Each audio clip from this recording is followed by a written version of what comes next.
I'd like to thank everyone again for coming to the Columbus KTC's program on the Fabricated Self, an emotional healing workshop with Lama Yeshe. This morning's session, Lama Yeshe covered more of the topic, and now he will turn the wheel of Dharma and give us the final portion of his program. Thank you for attending. Well, I would like to talk briefly about relative reality and ultimate reality, or relative truth and ultimate truth. So, as I have talked about earlier, we all see things differently. And this is one of my favorite examples. Here we've got a nice singing bowl. I guess there we go. And a striker. Now, I got this from my parents. They traveled a lot. And they were in India and Nepal, and they must have brought this back from one of those trips. Mom had put a flower pot inside of it. She was using it for her potted plant. So is it a singing bowl or is it a flower pot? It depends on the observer. I could take it to a junk dealer and he would determine what metal it is and weigh it, and then he'd tell me what the value is. Some people, as was mentioned this morning, might consider the very fact that I had a Tibetan singing bowl a sign that I'm involved in things that are going to send me to hell. The striker, well, I'll tell you what, I had a retriever dog, and he would think this is something that you chew on and then retrieve. You know, you throw it and then you got to bring it back. So termite had looked at this as a kind of a year's meal, maybe, or a meal for the whole family. So the point is that it depends on what it is, depends on who is observing it. So that is one part of conventional reality. It just depends on who is looking, who is the observer. And here is a quote from Khenpo Karthar Rinpoche.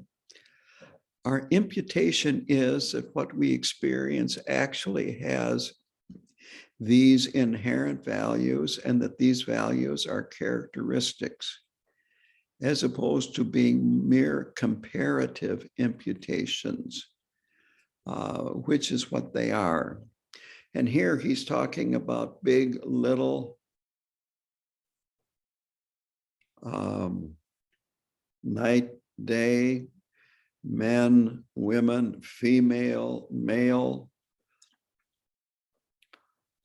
and all kinds of things, judgments, values that we place on outer objects. When we talk about relative reality, it's because it's relative. You could say, and I've heard it explained this way too, it's because everything has relatives. Everything is related to everything else, which means interdependence, but we think that it is separate.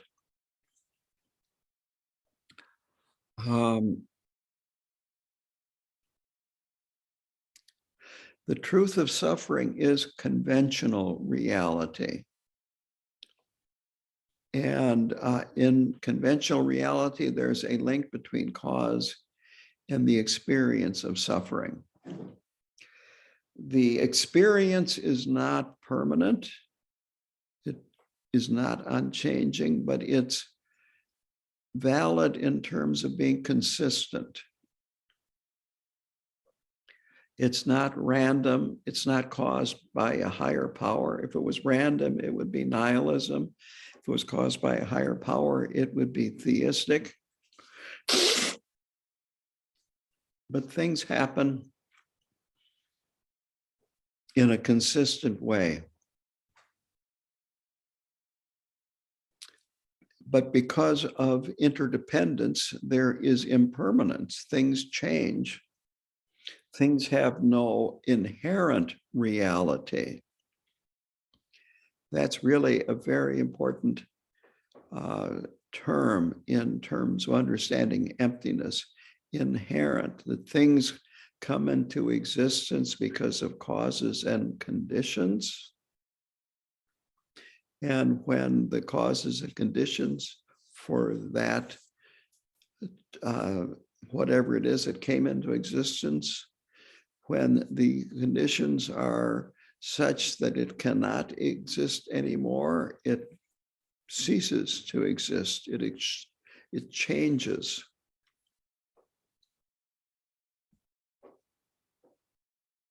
And what this means is that to understand emptiness, our external appearances do not have to cease or be avoided.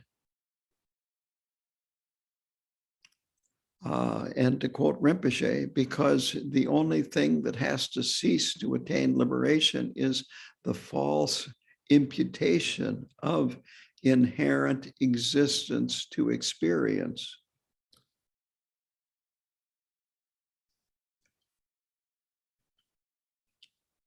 And so I'm talking about this separate reality, this silo that we live in.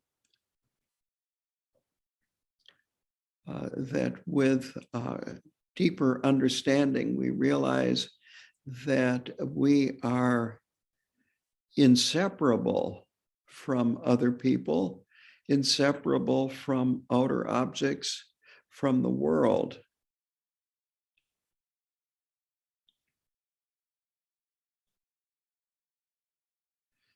Again, a quote from Rinpoche talks about the prajna paramita, which is the perfection of knowledge.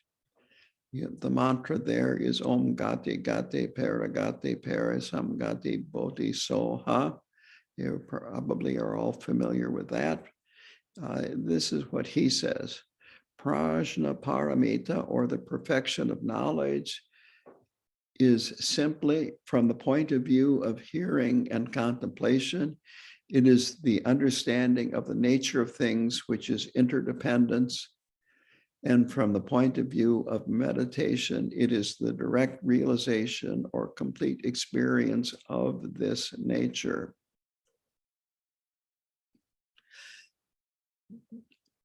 Now, how this helps with emotional healing is that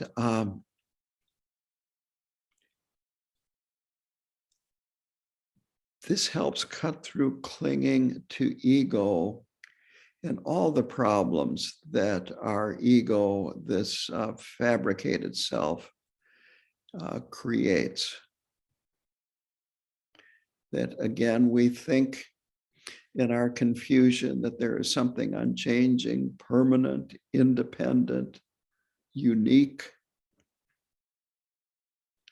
And we think that outer objects also have these characteristics of permanence, unchanging, independent.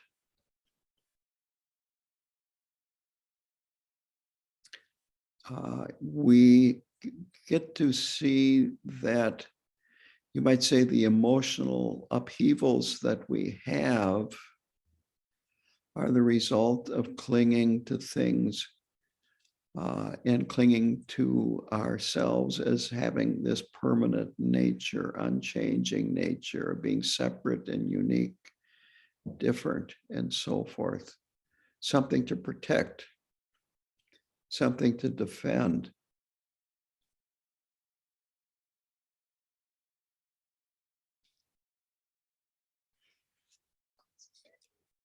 I once had a meal with Khenpo Karta Rinpoche out at Karma Leng a few years ago.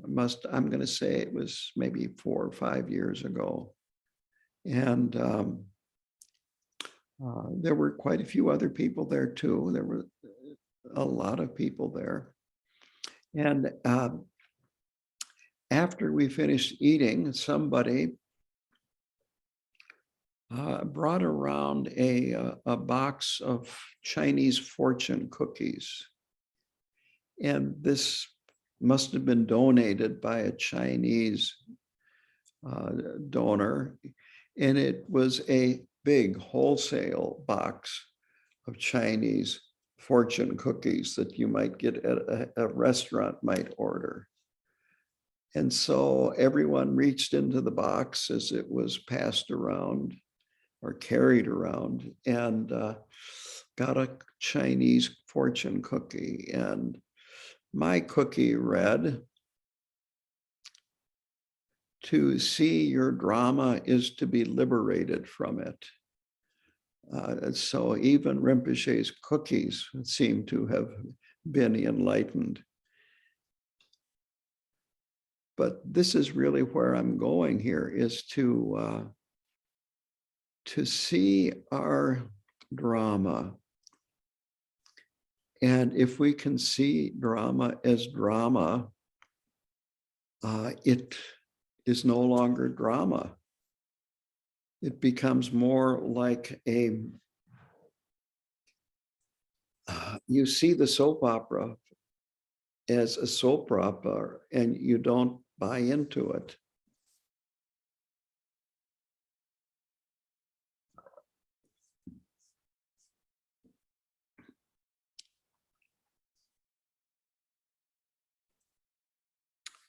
Now, to continue with some points here, that when we are self-absorbed, when we are thinking about me, we end up harming ourselves in one way or another, even if it's by not thinking of other people, not helping people or being kind to people, and so forth. That the right balance that we need is that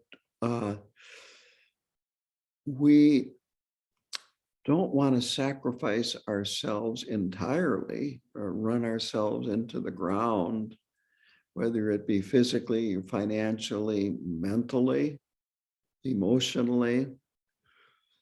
But we don't want to disregard others for the sake of our own well-being.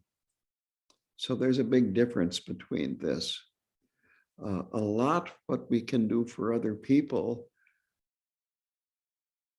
takes the only resource it takes is our attention and a little bit of time. When you are in the checkout line at the store, to smile at the person, ask them how they are doing, how's your day going, and so forth. It doesn't take any more time, doesn't take a whole lot of energy to say hello, to make us put a smile on your face. I get a little playful sometimes at the checkout line. And I mentioned this one farmer's store. It's called Fleet Farm. So you get for your fleet of pickup truck, your car, your tractor, and then the farm is the farm equipment and so forth. And then hardware and so forth. And I was there getting something. And the person in front of me was going through paying for this large 25-pound bag of birdseed. And I could have just stood there silently but I told the man that his birds are going to be happy when he gets home and puts this in the feeder. And he said, yeah, they get kind of upset when there's no feed in the feeder. So I then told him, well, at my house, when there's no feed in the feeder, all the birds turn towards the house and go, cheep, cheep, cheep. And he literally buckled over in laughter. And the cashier, she almost buckled over. And it took a lot longer for them to recover and her to ring up the bill. But I was delighted. They both really got belly laughs out of that silly joke that they weren't expecting from some weird guy looking like me. And so she finally did get herself composed enough to finish the transaction. So then she looked at her next customer, who was me, and she started laughing all over again. And I went out of the store. Yeah, that's what I was looking for. And, we can spread a little humor. We can have a little fun with people.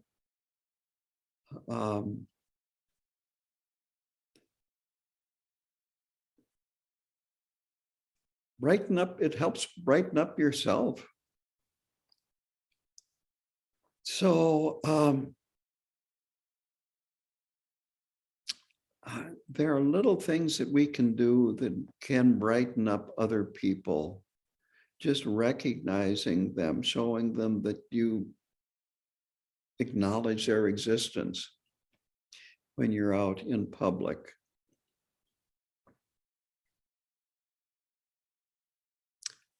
And again, I like to thank people that work at stores because they help me get it. We have so much available to us at stores. They help me get what I'm looking for when I go in. That the same thing for the medical community. I just got my second booster and I thank the nurse for doing that for me. So there are just all kinds of little opportunities in our lives when we can convey to another person that we're interested in them.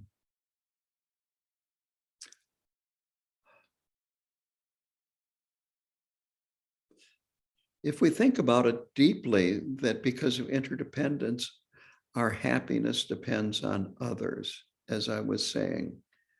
The people in the store, people that produce what we use, the people at the power company. We like electricity. That's what is providing the power for this Zoom.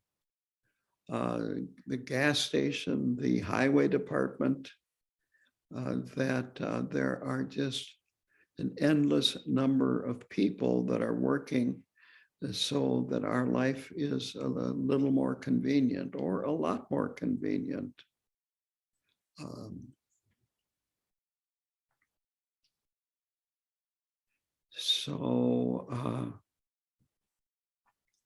It's always important to realize these connections that we have with other people and with the world at large.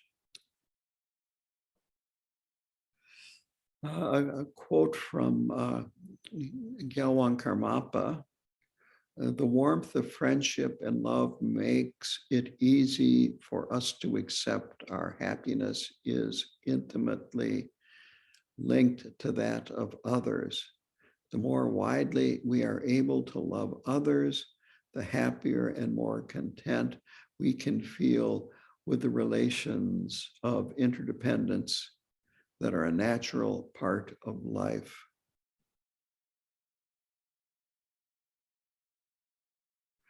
There was a study that was done that's very interesting, and they divided the participants of this study, human participants in the two groups, each group, they gave a test that measured happiness. You know, how happy this group was on an individual basis, of course, not the whole group, but an individual test to each individual of these groups. And then the first group, they gave $100 to and said, now go out and spend it on yourself, only on yourself. And then when you come back, we want to give you a test again, a happiness test. The other group, they gave $100 to, and they said, you go out, spend this, but you can't spend it on yourself. You have to spend it on other people. And when you come back, we're going to give you the happiness test. And the group that gave the money away was happier than the group that kept it.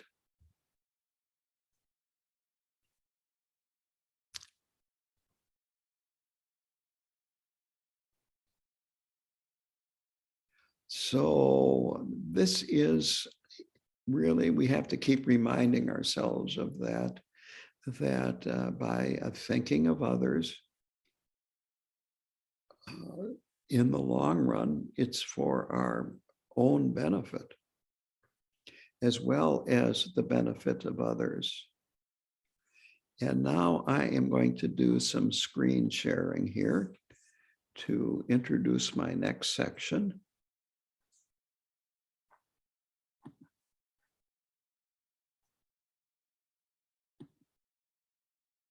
Okay, there you go. Now we're getting into art appreciation.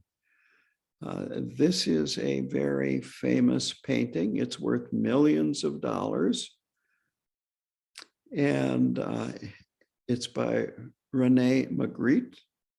I think it was done in 1928. And he was Belgian. And so it's in French. But to translate it, it says, this is not a pipe.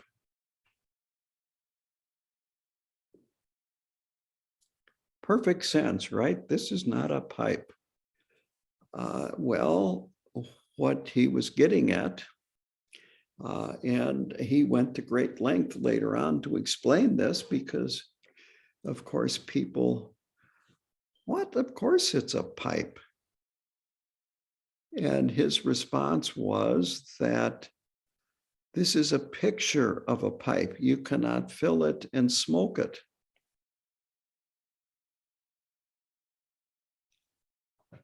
And this is true.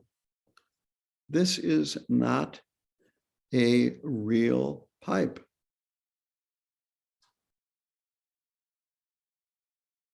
He was a surrealistic painter, by the way. Then, now the Buddhist in me takes this logic a little bit further. There is the word pipe there. The French word is spelled the same as the English word. So the word pipe, you cannot fill it and smoke it. And you cannot fill and smoke the thought pipe.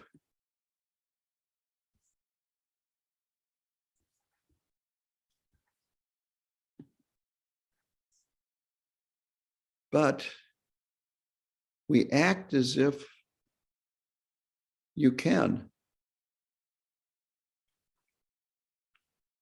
We act as if our thoughts are real.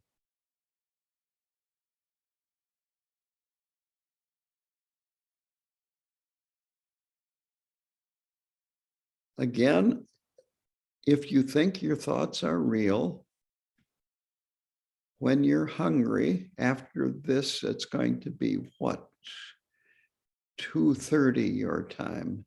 Well, when it comes to supper, instead of eating, just think about a fantastic Thanksgiving feast you had one time. And if your thoughts are real, you would not have to eat, and you'd actually save time and money. And you wouldn't have to clean up afterwards.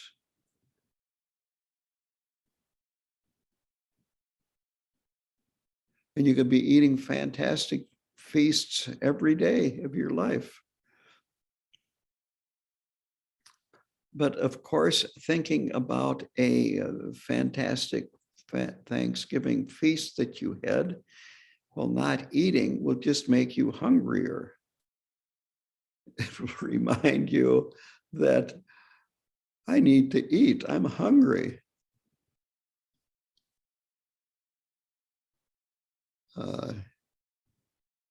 Many of you have done Yungne, I'm sure, and about the last thing that you want to be doing on the days where we're fasting is spend all your time thinking about eating.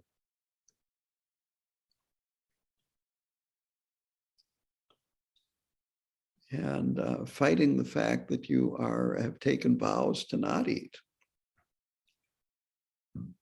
So our thoughts are not real. We use them to create our relative reality, or as I said this morning, our separate reality. Now, thoughts are useful because we can learn things.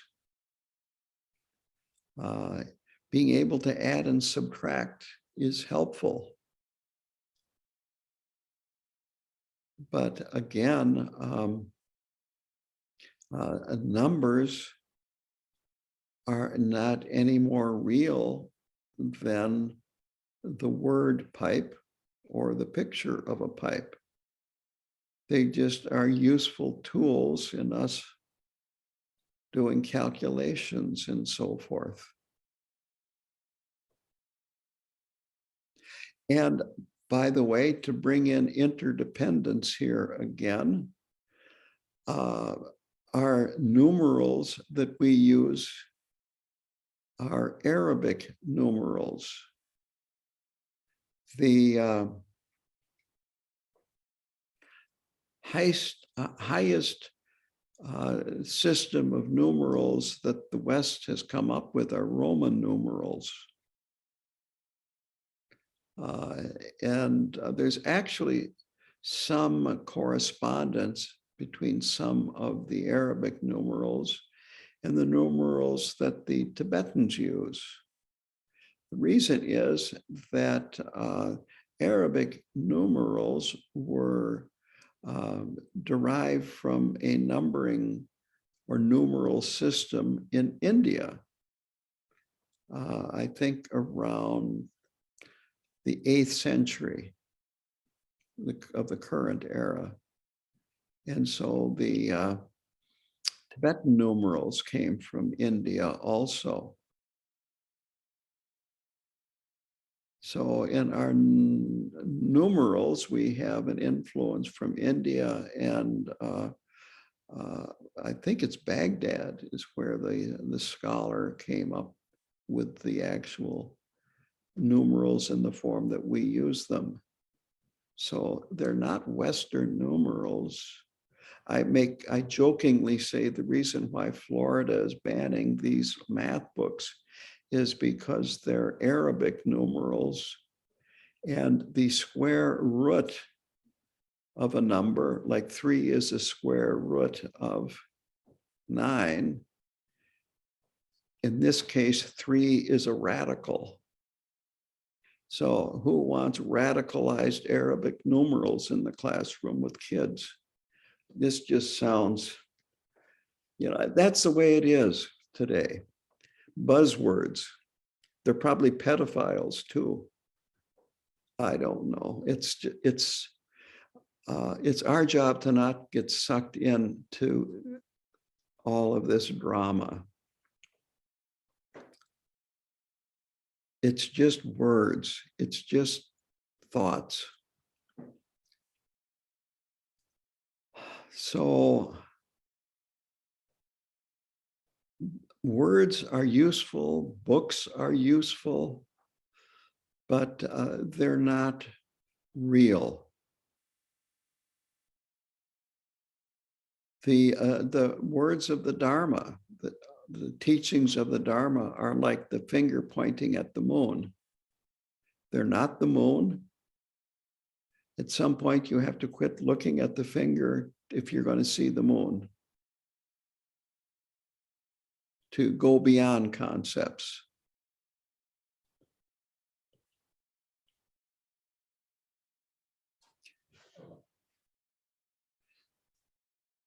So words aren't real. They are useful. Thoughts are useful. Words are useful. Another thing is that thoughts can change in an instant. Last night, I gave the example of a man who thought a bag of fresh groceries that was found in the middle of a country road was a bag of trash. And he got angry. And then when he saw that it was a bag of groceries, the anger instantly disappeared, but then he got attached to it and it became his bag of groceries, and so on and so forth. So our thoughts can change in an instant. And we can react differently to the same thing in different times, in different places.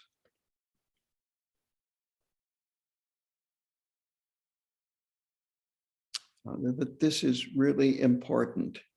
There is a saying in the 7 points of mind training in post-meditation: be a child of illusion. And it's really good advice. Even if you can't see that you are living in a dream world, at least be a little skeptical of making conclusions.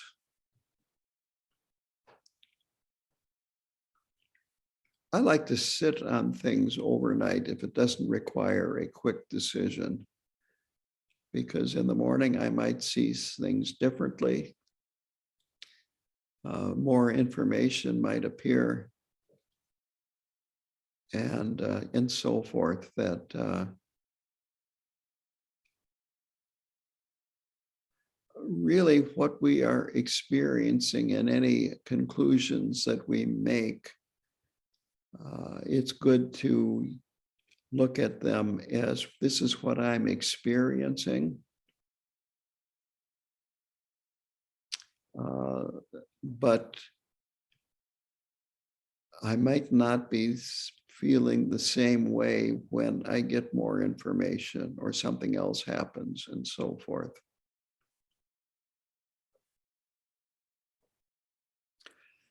We have this subconscious gossip constantly going on. Sometimes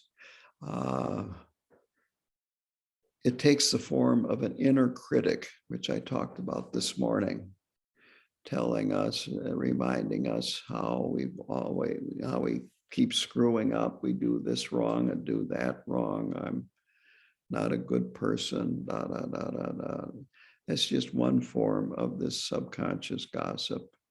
Another form is going over various emotions about other people. So-and-so is a friend of mine. I really like him or her. They're so kind, so nice to me, da, da, da, da, da. This other person irritates me, da, da, da, da, da. And it's amazing how long you can hold on to a thought of irritation.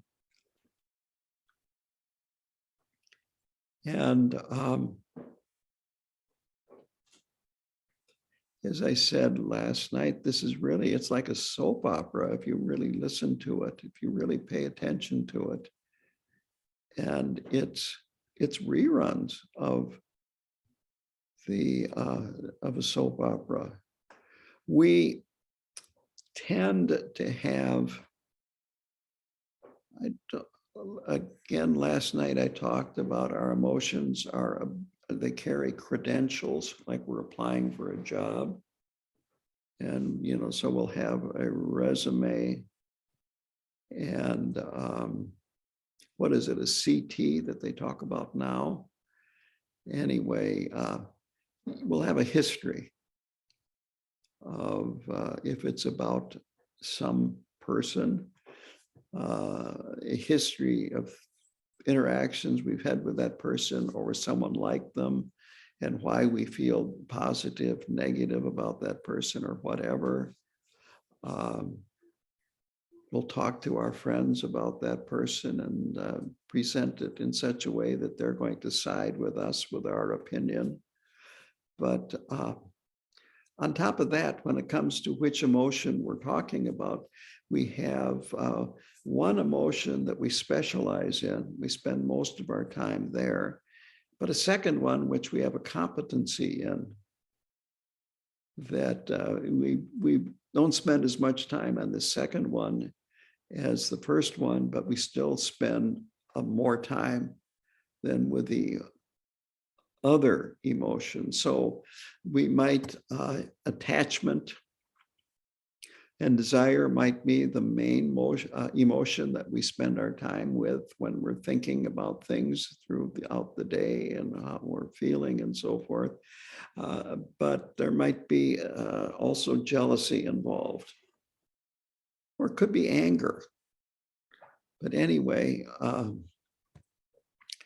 it'll be one that we kind of specialize in, another one which we're just have, we visit less than the main one, but more than the others. And to go over it, they're simply anger and irritation, greed, indifference and denial. In the human realm, it is this poverty mentality of just endless desire, not necessarily greed, but just desire, wanting, and feeling that you're missing something, feeling needy. And then jealousy is the next one, and then pride is the last one. All based on self and other. Pride is I'm better than other people. Jealousy is other people have a better deal than me. Anger is I'm angry at somebody else is irritating me. Greed is I don't have enough. And then ignorance is I don't want to deal with this what's coming in from outside. It was the 18th of April, a few days ago. Ignorance is filing for a tax extension. And then when that runs out, you file for another one, because I think you can. That is ignorance. So we go through these different realms, and we think they're real. We get attached to them, and so on. I have one more point that I want to talk about, but are there any questions at this point?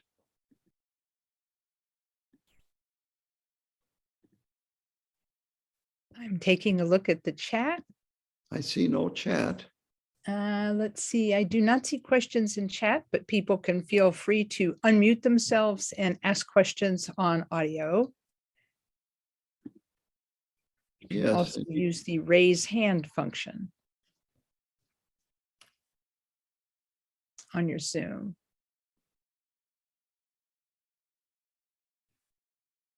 And we will use words with the understanding that they're not real.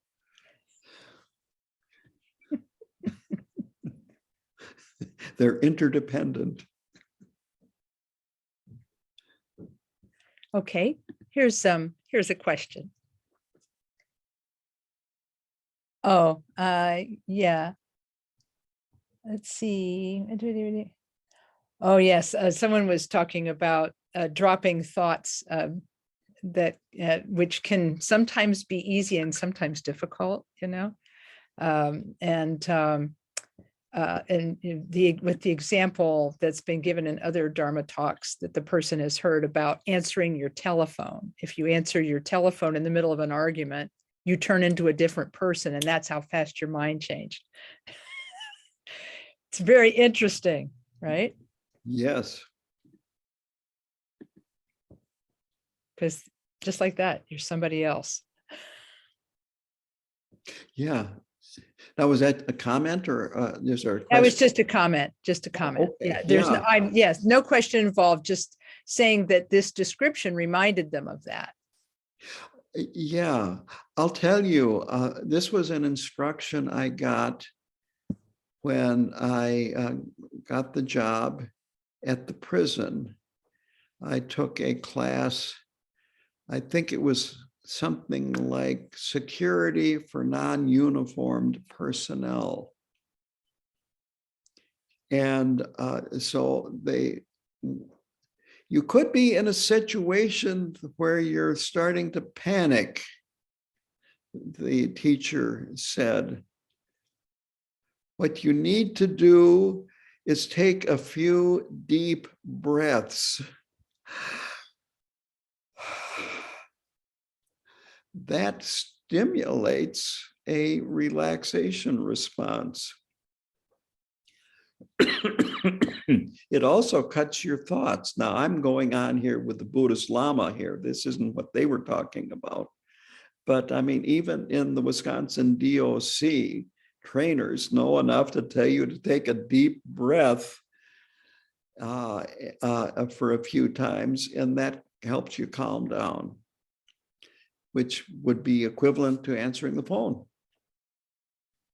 It also could be, honey, I need to take a break from this argument that we're having. I'm not saying that you're wrong or that I'm right. That it's best really for both of us if I kind of back off here for a few minutes, take a deep breath. I was married for 21 years. I'm not making this up.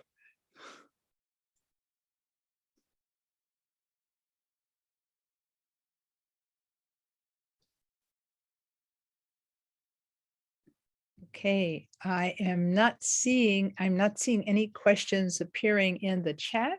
Anybody? Okay. Well, I can go on with my talk. You know, this is one thing that sometimes it's easier for me to talk than to keep my mouth shut. So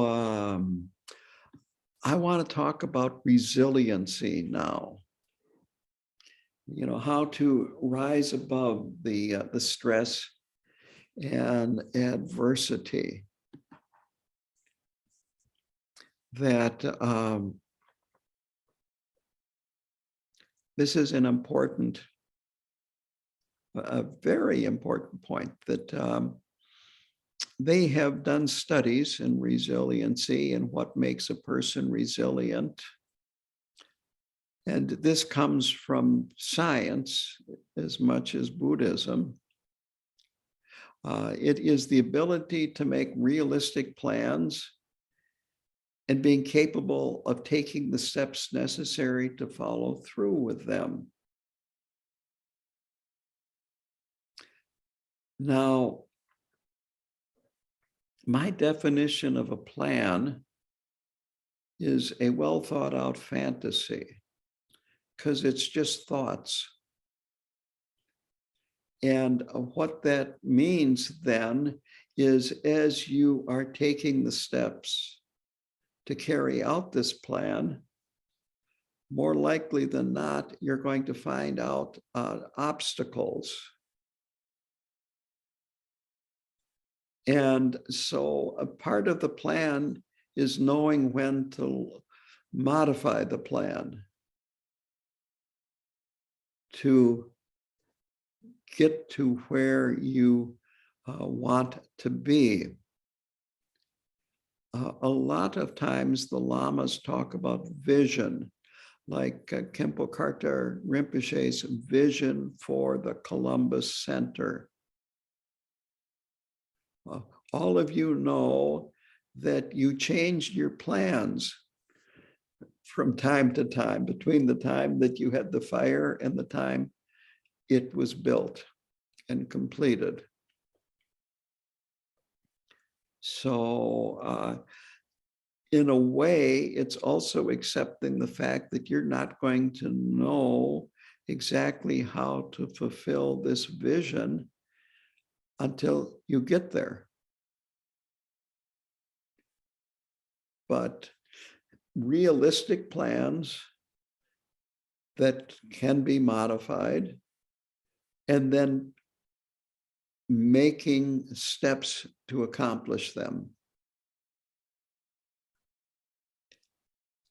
Again, I like dogs, so here is my dog story about accomplishing a plan. I had an old outbuilding here that was in very, very poor repair. It was an outbuilding. Farm outbuildings aren't built as well as a house or a barn. And there were lots of ways an animal could get into this building. I sometimes referred to it as my zoo because you would find all kinds of animals in there. And so I went in there one day and there was a sparrow flying around. And it used to be a chicken coop and it had a 7-foot ceiling. So the sparrow was not very high up in relationship to me, who am short by a lot of people's standards. And I couldn't chase the sparrow out of the door. It would fly towards the door and then do a 180 before it got to the door. So I thought, well, I'll call my dog in and the dog will help me chase it out. Well, he was half black lab. He loved birds, but maybe not the way that the bird would want to be loved. And he didn't get into the building more than 6 feet, saw this sparrow flying around, and he leaped up in the air like a cat and grabbed the bird in mid-flight in his mouth. And I went, oh, that wasn't what I was planning. And so, and there wasn't a feather sticking out of his mouth. The bird was completely inside his mouth. So I called him out and shut the door. He lay down. And in 2-3 minutes, he opens his mouth and the bird flies away.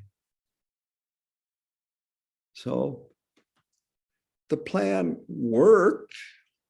We didn't exactly go as I had expected, but we did get the bird out of the building safely. He might have been traumatized a little bit, but he did get out. And so planning and then realistically and then taking steps, steps that work.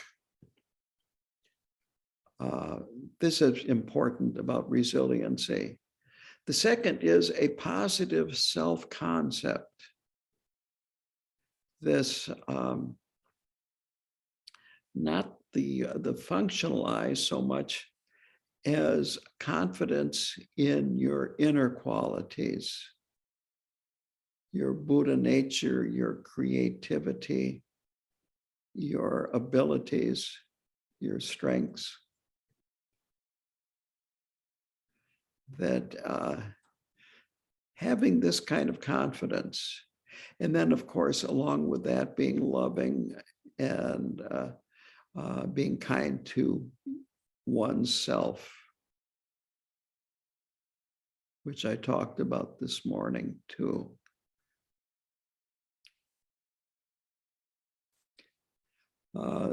The third is having good communication and problem-solving skills. In Buddhism, we call it skillful means, or skill with means, with your actions of body, speech, and mind. And our problem-solving skills they develop by working with smaller problems first, and then later working with bigger problems. Again, you had a whole array of problems there with the Columbus Center that you all had to work with. And sometimes you succeeded better than others, but you continued. And I would say that the center has demonstrated resiliency. And the people that guided it also. Another is that I like woodworking. And there is a saying in woodworkers that a craftsman works with his mistakes, an amateur blames his tools. So when you start blaming, you give up and you don't take responsibility. So it's taking responsibility, realizing that you will make mistakes, and then working with the mistakes.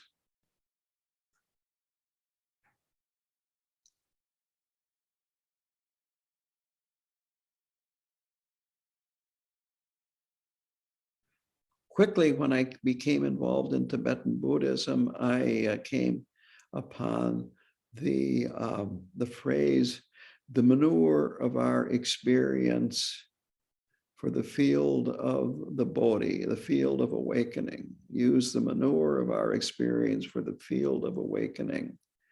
And the Tibetans, they were rural. They had yaks and other animals, and the manure was useful, both as fertilizer. They also will dry out the yak dung and burn it for heat in the wintertime. And so if we look at the difficulties in our life, both caused from outer circumstances and inner circumstances, our mistakes and so forth, if we look at it as manure as opposed to crap, then it becomes useful. Suddenly, you realize you're wealthy in natural resources, and it's green to use manure. That farmers use it for growth. We can use it for spiritual growth. So the last element is the ability to manage strong impulses and feelings. Again, rather than giving into them. And what is really helpful working with that is meditation and mindfulness. That with meditation, we can learn to, you might say, turn things down a notch or two. And this means that we're not meditating to take a break or take a vacation. Sometimes people have the wrong idea about meditation, and they think the point is to have a state of bliss. I have seen people that meditate with a big smile on their face. So I don't even have to ask them what they're doing, but that's just seeing meditation as an escape, as a vacation. What we are working towards with meditation is taming our mind, weakening the power of our conflicting emotions, weakening the power of our thoughts. And then in post-meditation, when we are practicing mindfulness, this too weakens the power of our conflicting or afflictive states of mind. That, as I said last night, if we are controlled by our emotions, our strong feelings and impulses, then others can control us. Not only are they controlling us, but if another person can control those, then we are being controlled by other people too, to boot. So it's really important to rise, if we're going to rise above the stress and the adversity of normal life, to meditate properly, and then to try to carry some mindfulness into your daily life the best that you can.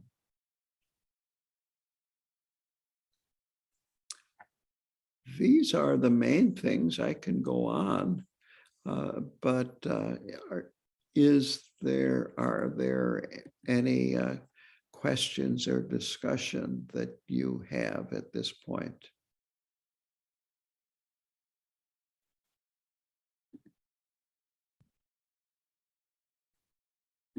Looking at chat. I don't see any questions in chat. Okay.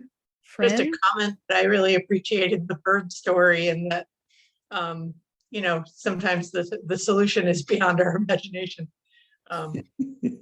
That's a really great story. I was wondering if you could maybe say something about, I think a lot what you've been talking about so far is sort of tamping down the power of negative, strong emotions. And I was sort of wondering, what about like very positively charged, strong emotions as well? Is this still a strategy to apply? What is a positive, strong emotion? Oh, I guess like excitement. Something like that. Yeah, it reminds me of my dog.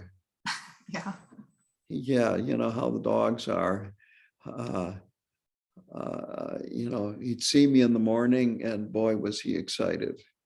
It's like he hadn't seen me in a year. I'd go to town for 20 minutes, come back, and it was like he hadn't seen me in a year. Anyway, that's doggy thinking. But I would say that things like excitement, it is good to not get too carried away by them. They're ephemeral. It doesn't last. And we don't want to go from one peak excitement to another peak excitement to another. We want it to be a little more level. So I don't know what gets you excited, but I don't know if I would describe it. I like the word enthusiastic a little better than excited. Enthusiasm has a little deeper meaning to it. Excitement is kind of superficial. Nothing wrong with enthusiasm. But I would say for the excitement, we can get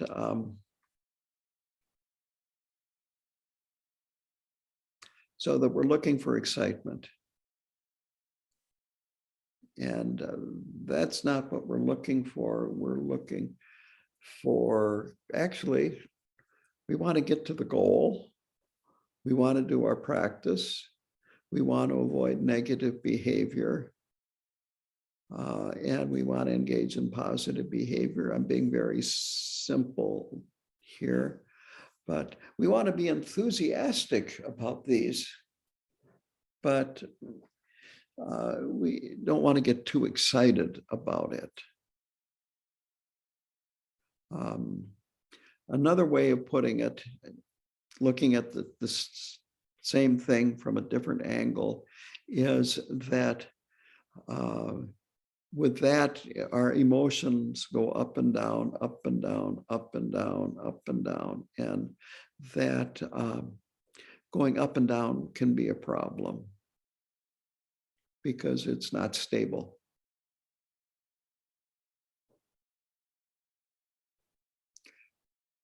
I could ask you, now that I've answered it, what gets you excited?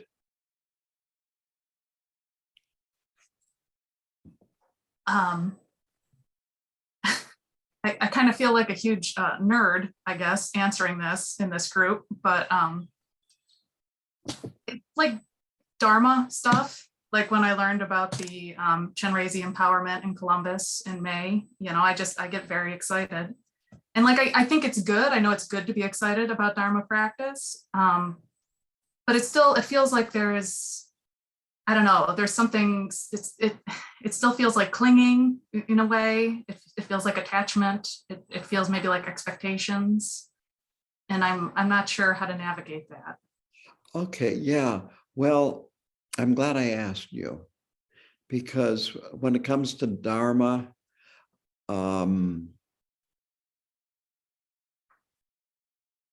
that's not too much of a problem. Rinpoche once said that it's fine to be attached to Dharma.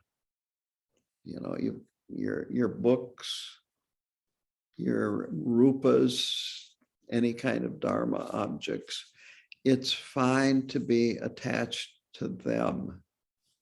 Peter in the bookstore told me once that when he would get a shipment from Nepal, Rinpoche would be there sometimes as he's opening the boxes to see what came, so he could have first dibs on them. I would call that enthusiastic, maybe verging on excited.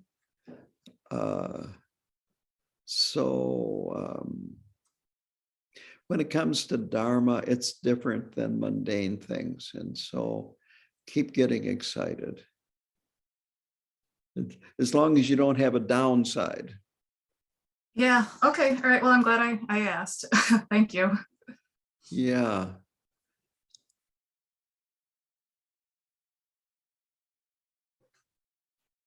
I will add this, that it's also good to think about how fortunate we all are to have come in contact with the Dharma, particularly Tibetan Dharma and Khenpo Karthar Rinpoche and the Gyalwang Karmapa, the Kagyu lineage, and all these precious teachers. And they gave and continue to give us so much, whether it be instructions, empowerments, teachings, and so forth. We are really, this is my motivational speech, that they talk about the 1%ers. Well, we're not 1%ers. We're not 1/10 of 1%. I don't think we're even in the 100th of 1%. We are very, very, very fortunate and in a very rare position because of Khenpo Karthar Rinpoche and other teachers.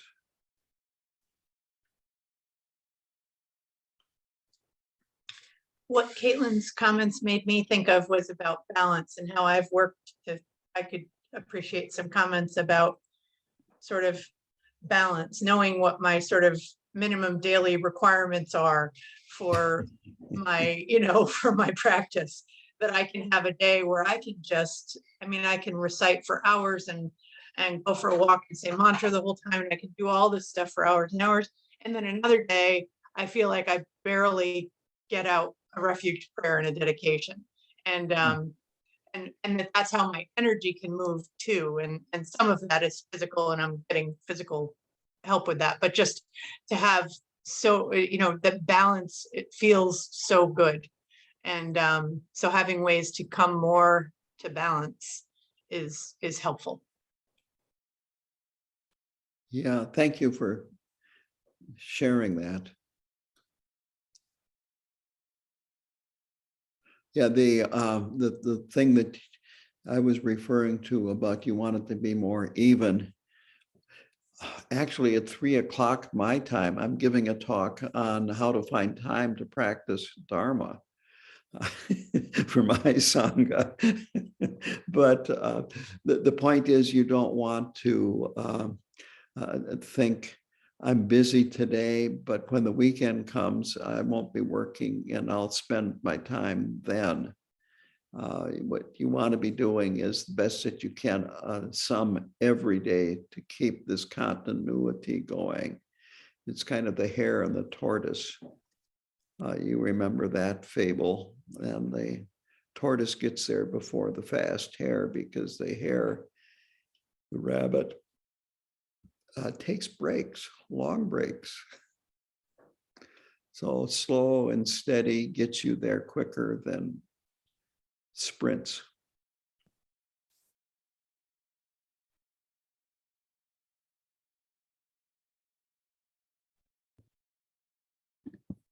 By the way, I have found the link to this public lecture by Lama Yeshe for people who are not doing anything at 4:00 today Eastern time. That's 3:00 Central time. May I post that, sir? Sure, please do. Let's see if it will appear. See if my Zoom skills are. There we go. And it's you can click that and it will take you to the Hay River, Wisconsin KTC. And the only thing I don't know is if the Zoom link is there. Yeah, the Zoom link is there. You might have to dig deep to find it. It's free. We don't even have a waiting room. And so it just show up. I could, with a little work, find the actual link. Yeah, because I'm not seeing it here. Yeah. Well, here, I will, I don't know if you can hear this, but it's starting to rain here and I've got a steel roof. And so it's a little noisy. But I'm going to minimize and you can see me, and I'm going to now see if I can find the link and post it. That'd be great. Yeah, because the Zoom link is not evident in the listing that I have. Yeah, let me see here. I know. Sorry to do that, and we can always do this at the close of the program if you prefer. Yeah, maybe that is. I've got it. I can post it. Very good. Thank you. Okay, yeah, very good. I'll tell you what, since there are no other questions, I'm going to go into one more brief point, and it is about blame. Praise and blame are two of the worldly concerns. And what we ordinarily do when we run into difficulties is we either blame ourselves or we blame others. And when we blame ourselves, it is a bit like I talked about earlier, that I screwed up. I always screw up. There's something fundamentally wrong with me because I'm always screwing up. Other people don't screw up like I do. And it leaves you depressed. It leaves you powerless. Because if you're always a bad person and always making mistakes and screwing up, well, that's just your nature.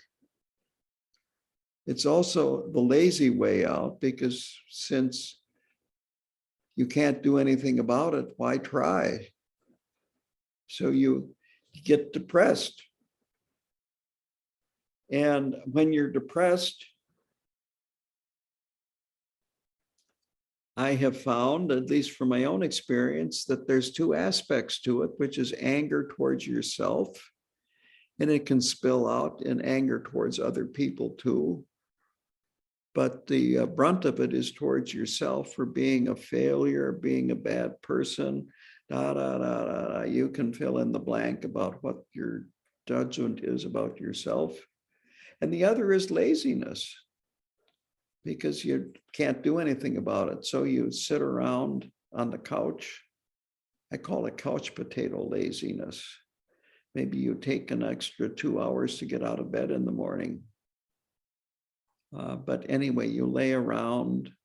Meanwhile, your mind is churning out thoughts at an incredible rate of speed, thoughts about how bad you are. And it's the same thoughts over and over again.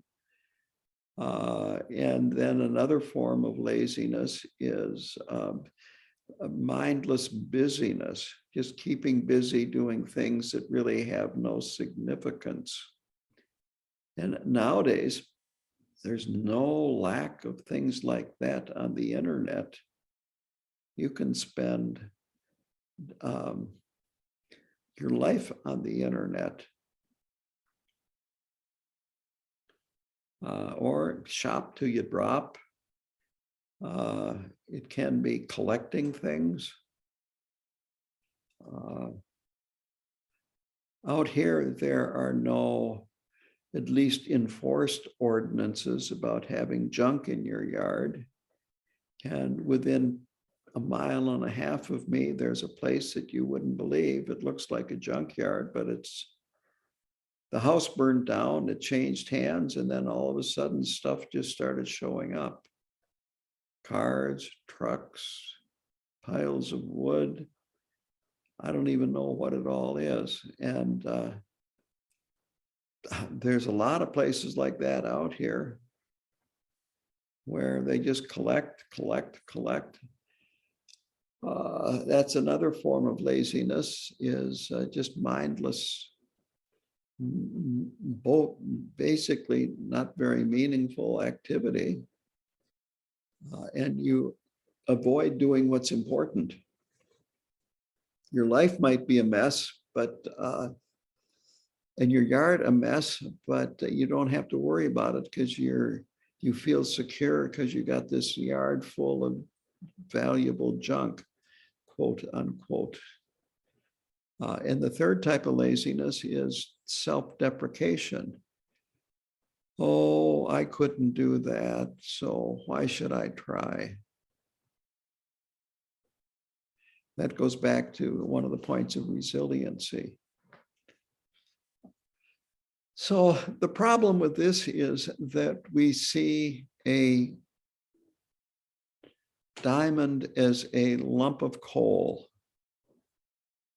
And we think that what we're trying to do is purify a lump of coal as opposed to purify a diamond. So we have to realize that the antidote for self-deprecation is to contemplate Buddha nature and contemplate our inherent qualities, because we've all done good things too. We've accomplished many things. And the mindless busyness is prioritize, prioritize, prioritize. What is important? What isn't important? You're going to die. You're going to leave it all behind. What is really important? And then for the couch potato, it's very simple. Just do it. Forget about thinking about it. Just do it. Do something.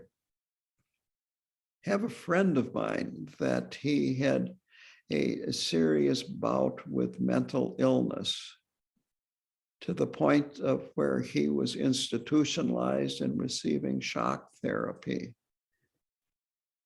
And pretty much he said he had given up. And for some reason or another, and he was not a Buddhist, he decided to brush his hair one day. Then he started brushing his teeth and then bathing. And gradually, taking care of these little details of his life. And eventually they let him out. So do something, even if you feel that you can't get out of bed. Just do something different, which would be getting out of bed. It might be taking out one bag of trash, from your house and disposing of it, but do something when you've got the couch potato. So the other thing is when we blame other people. And this is, I would say that this is a pandemic that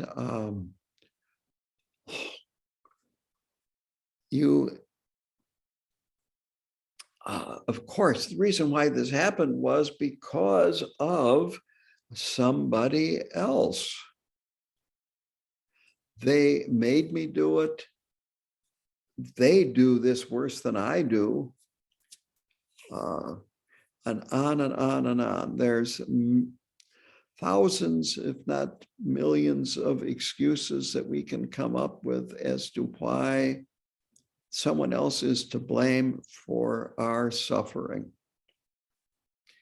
And the problem with that is that we think samsara is supposed to be perfect. Remember these expectations of life. We think that it's supposed to be perfect. And secondly, we expect that others people, well, just go down the list of 5. I'm not going to go through it right now, running out of time. But we think that samsara is supposed to be perfect. And when it's not, we get mad and blame other people. And this robs us of our power, just like blaming ourselves does, because now it's other people that are the cause of my problem. I have no power other than I've got to change other people.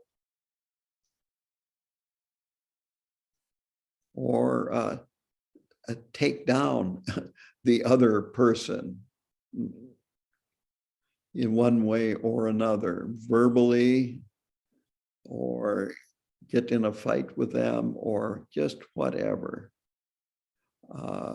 And so it leaves you powerless, unable to do things.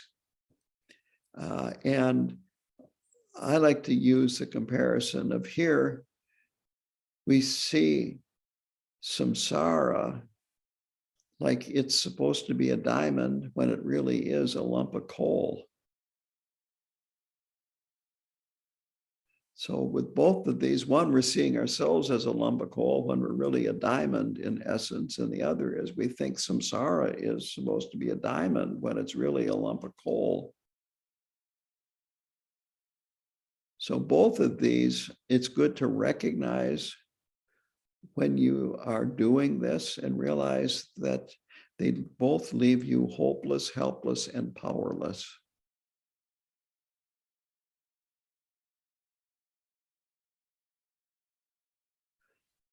And I guess one final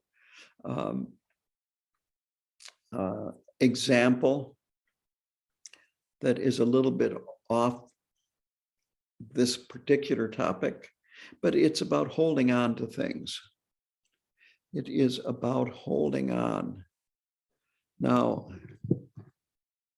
we hold on to a dorje during various pujas and ceremonies and so forth. It's not a problem holding on to a dorje.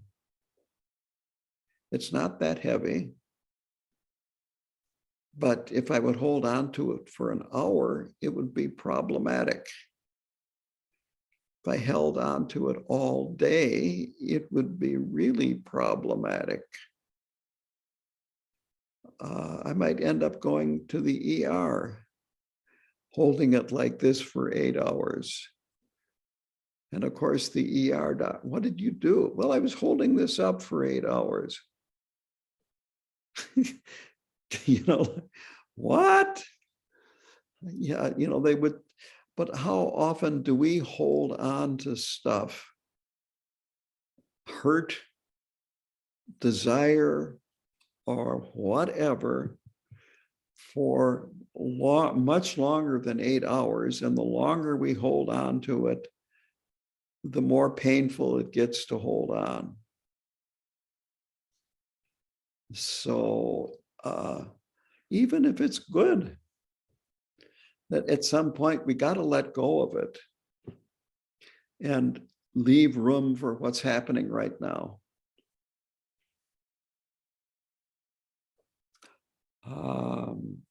So I'll kind of end up by saying that we want to avoid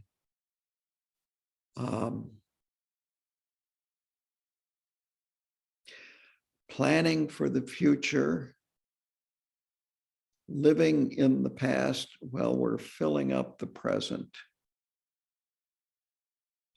We want to just live in the present. Any questions? Okay, looking at chat.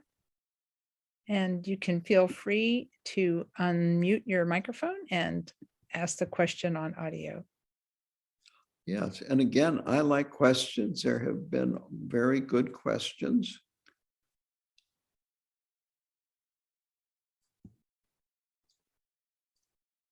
The thing your talk is reminding me of is how hard it sometimes is for me to remember I'm making a choice. I'm holding the dorje in the air for 8 hours and I've forgotten that I'm choosing to do that.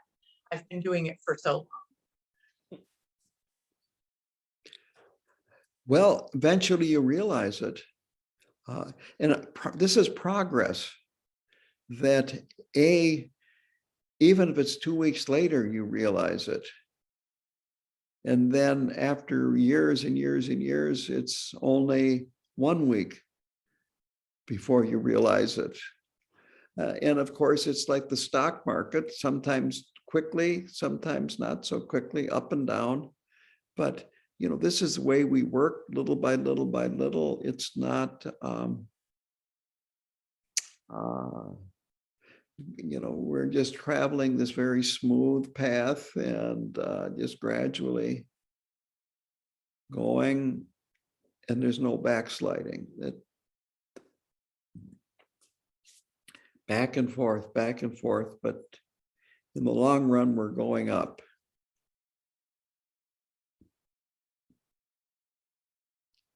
So be happy when you see that you've been doing these things, and rather than thinking, oh, there I go again.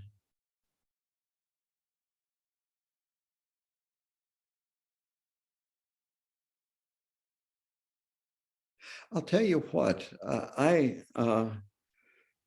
am fond of ice cream. And I have been known to, after I complete a task, go into the freezer and get some ice cream out and give myself a bowl of ice cream as a reward. That's a little Lama secret.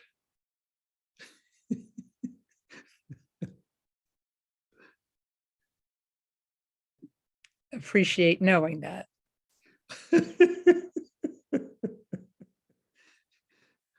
Yeah, let's see what time is it is. Oh my gosh, it's almost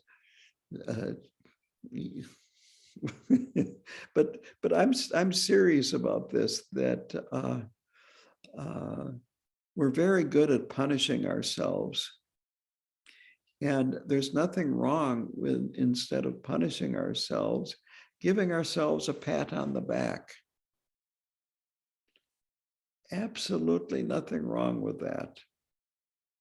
When you do something virtuous, when you complete something, when you start seeing your drama as a drama, that, okay, good.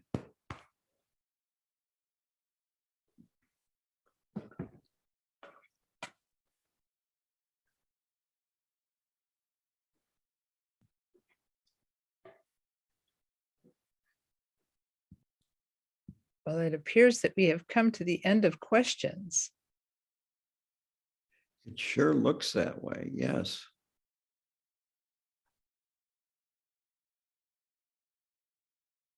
So I would say there are no more questions, and I have said what I wanted to pass on.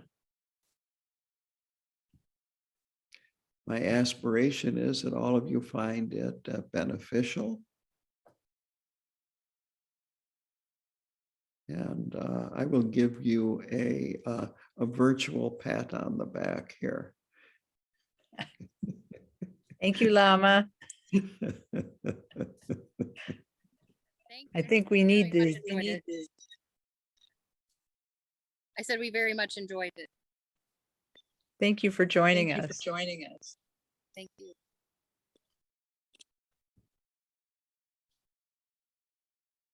Well, Lama, I think that I can say thanks on behalf of all of the folks from the Columbus KTC.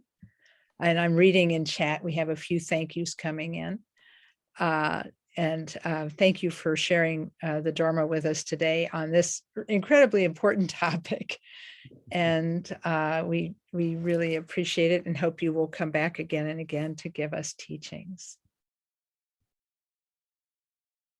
Well, I will aspire to that, to keep coming back.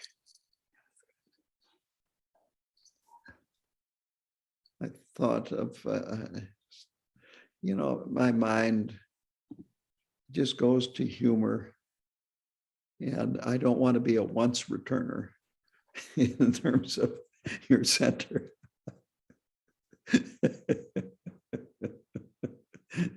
So, and you have a wonderful team there of Lamas.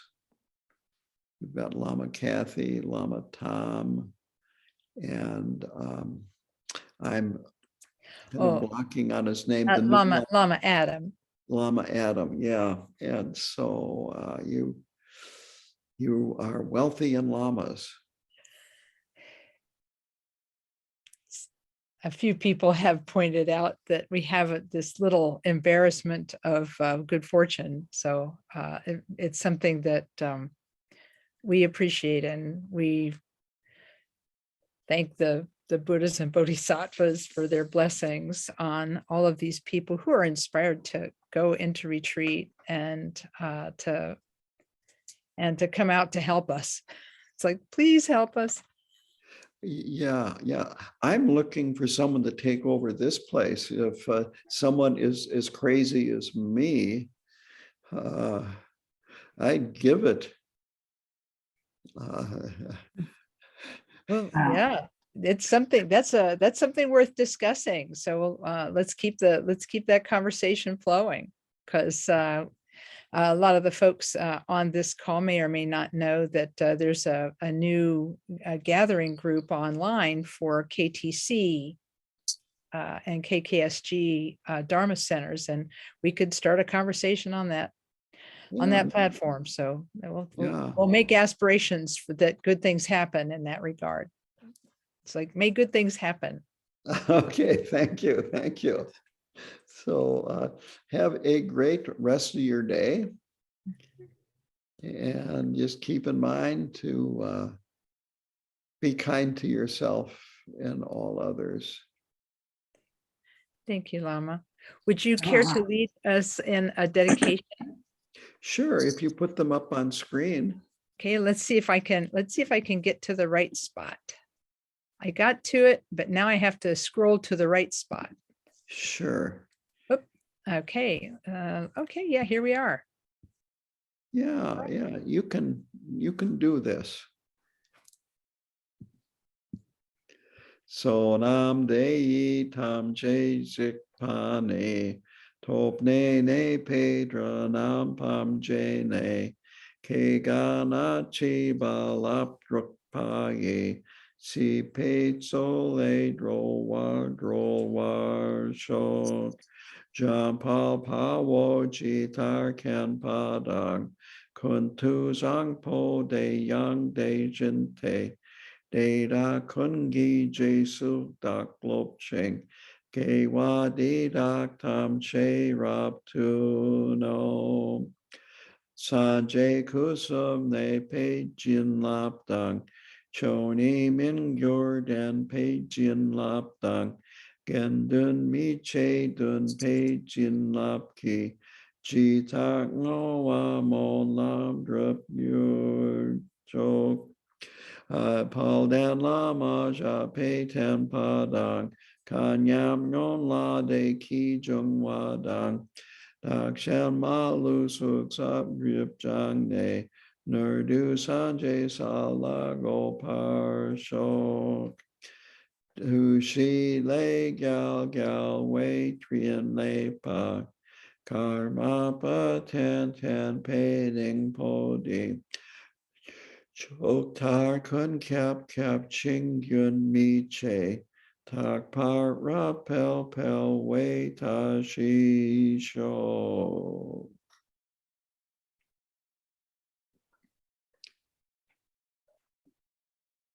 Well, that concludes the program. Yeah, thank you.